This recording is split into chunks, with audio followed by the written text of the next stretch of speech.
അവസ്ഥകളുണ്ടാവും. നമ്മുടെ ആദ്യത്തെ പ്രസവവും രണ്ടാമത്തെ പ്രസവവും ഒക്കെ അവിടെയായിരുന്നു. ആ സമയത്ത് നമ്മൾ പല കാര്യത്തിലും വേദനിച്ചിട്ടുണ്ടാവും.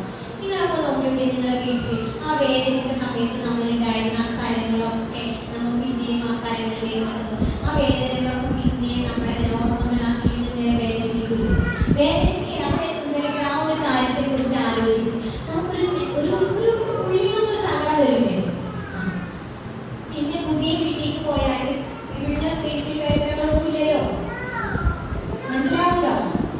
ഇത് നമുക്കറിയില്ല. നമ്മളെപ്പോഴും പറയും വീടുമായപ്പോൾ ഭയങ്കരതായിരുന്നു. അതല്ല, ഒരു മനുഷ്യനെ സംബന്ധിച്ച് ചുറ്റുപാടുകൾ എന്ന് പറയുന്നത് ഒരുപാട് ഓർമ്മകളാണ്. ഈ ഓർമ്മകൾ ഈ വീട്ടിലുണ്ട്. പക്ഷെ സന്തോഷമുണ്ട്. നമുക്ക് സന്തോഷത്തെക്കാൾ കൂടുതൽ നമ്മൾ ആലോചിക്കുക വേദനകളാണ്. വേദനകളാണ് ആലോചിക്കുക. നമ്മുടെ ജീവിതത്തിൽ എത്ര സന്തോഷങ്ങളുണ്ട്, പക്ഷെ വേദനകളാണ് ആലോചിക്കുക. അപ്പൊ ഈ വീട്ടിൽ നിന്ന് പുതിയ വീട്ടിലേക്ക് വരുമ്പോൾ അവിടെ ചുറ്റോളം നോക്കുമ്പോൾ ഒരു ഓർമ്മകളും ഇല്ല പഴയത്. അപ്പൊ നമുക്ക് ഓട്ടോമാറ്റിക്കലി സന്തോഷം വരികയാണ്. സ്ത്രീകളോട് പ്രത്യേകം പറയണ കാരണം ഇതൊക്കെ ഡെപ്പോസിറ്റ് ചെയ്തിട്ടാണ് പെട്ടെന്ന് വരുന്ന തണ്ടൽ വേദന, വയറ് സംബന്ധമായിട്ടുള്ള പ്രശ്നങ്ങൾ, ഇവർ ക്യാൻസർ പോലും വരുന്നത് സ്ട്രെസ് ഇങ്ങനെ എഴുതി വെച്ചിട്ടാണ്. കാരണം പറയാനൊരില്ല, പറഞ്ഞിട്ടുണ്ടെങ്കിൽ ആകെ പ്രശ്നങ്ങളാണ്. അപ്പൊ പറയുന്നത് അത് എടുത്തു അങ്ങനെ അല്ലെങ്കിൽ ഒരു പൊട്ടിത്തെറിയാവുണ്ടാവും. അപ്പൊ ഈ ഒരു സമയത്ത് പറയാൻ കാരണം വെച്ചാൽ നമ്മുടെ കുട്ടികളെ കുറിച്ച് അറിയാം. ഒരു കുട്ടി കൗൺസിലിങ്ങിന് വന്നു. ഒരു 13 വയസ്സായ മോനാണ്. കുട്ടിയെ കൂടിയിട്ടാണ് വന്നത്.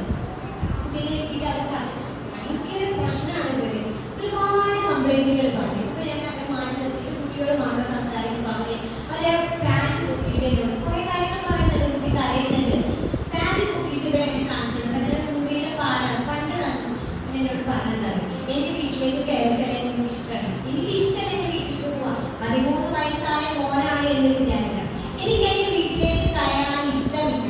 എന്റെ മോൻ എനിക്ക് എന്ത് അവൻ വല്ലാത്ത ഞാൻ എത്തുമ്പോഴേക്കും ഉപയോഗിക്കുകയും അത് ചെയ്തില്ല ഇത് ചെയ്തില്ല എന്ന് പറഞ്ഞ ഹറാസി. എന്റെ വീട്ടിലേക്ക് ടി വി വെച്ചൊരു കോർണർ ഉണ്ട്. അവിടെ വെച്ചിട്ടാണ് എനിക്ക് 5 വയസ്സുള്ളപ്പോൾ എന്റെ പേടെ ജ്യേഷ്ഠനാണ് ഞാൻ ചെയ്യാത്ത കുറ്റത്തിനെ ഞാൻ അടിച്ചടിച്ച് മുമ്പിലാക്കിയത് മറ്റേ മുതി കാണിച്ചത്.